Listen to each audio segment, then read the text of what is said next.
Halo perempuan-perempuan tangguh, apa kabar nih? Semoga kita semua selalu berada dalam lindungan Allah Subhanahu wa Ta'ala. Untuk perempuan-perempuan hebat, jangan lupa tetap produktif, kreatif, dan inovatif ya.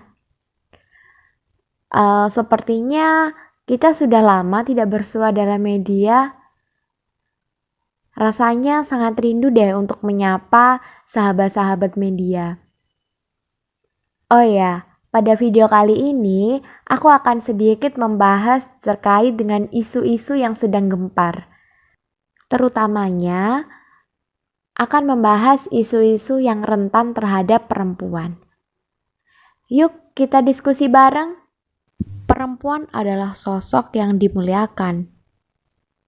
Namun, tak jarang perempuan juga menjadi sosok yang disebut sebagai korban. Seringkali mereka dituduh dan disalahkan, disangka sebagai sosok yang menciptakan sebuah kasus pelecehan.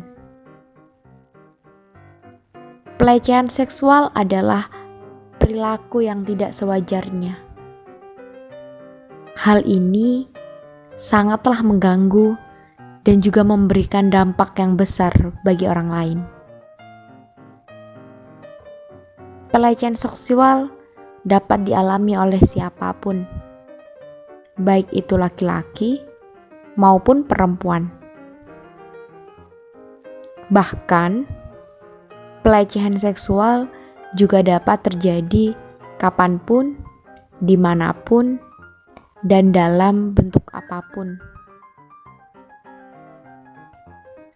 Seringkali masyarakat menganggap bahwa pelecehan seksual terjadi pada malam hari dengan pakaian seksi dan di tempat yang sepi.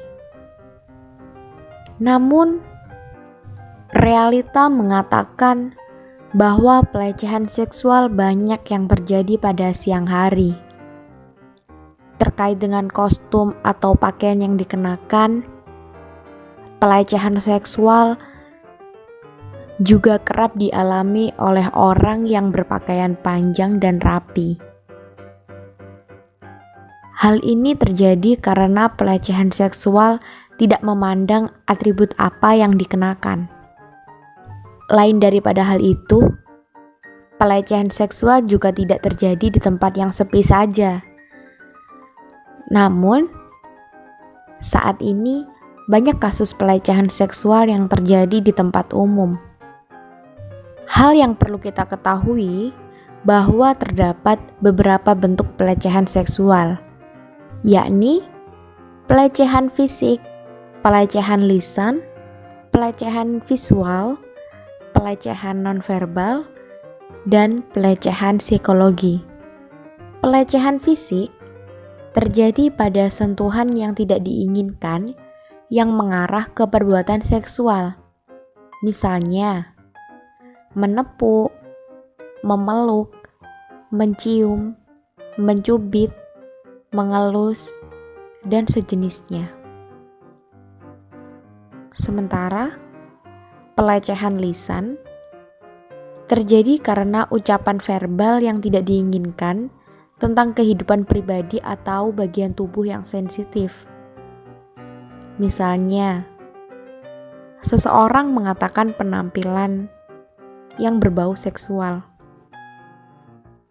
kata-kata anekdot yang tidak pantas untuk dikatakan, juga komentar-komentar tentang diri yang bermuatan seksual. Selanjutnya, pelecehan visual, yaitu pelecehan yang terjadi karena memperlihatkan materi pornografi. Hal ini bisa berupa foto, video, animasi, dan lain sebagainya. Pelecehan nonverbal terjadi karena bahasa tubuh atau gerakan tubuh yang bernada seksual. Hal ini dapat terjadi seperti kerlingan atau pandangan yang dilakukan secara berulang-ulang, menatap tubuh seseorang dengan penuh nafsu, menyampaikan isyarat dengan jari tangan, menjilat bibirnya sendiri, dan sebagainya. Dan yang tak kalah penting daripada itu, pelecehan yang sangat memberikan dampak besar bagi korban adalah pelecehan psikologi. Pelecehan psikologi ini adalah pelecehan yang terjadi karena permintaan atau ajakan yang terus-menerus. Hal ini sangatlah membuat korban tidak nyaman.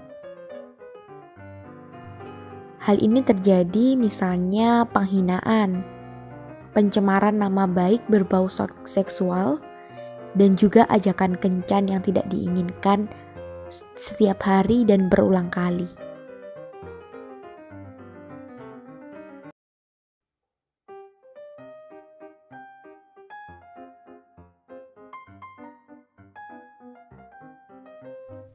Baiklah perempuan-perempuan tangguh, mari bersama-sama kita hentikan kasus pelecehan seksual dengan mengkampanyekan aksi perlindungan korban pelecehan seksual agar kita semua terjaga dari kasus pelecehan seksual.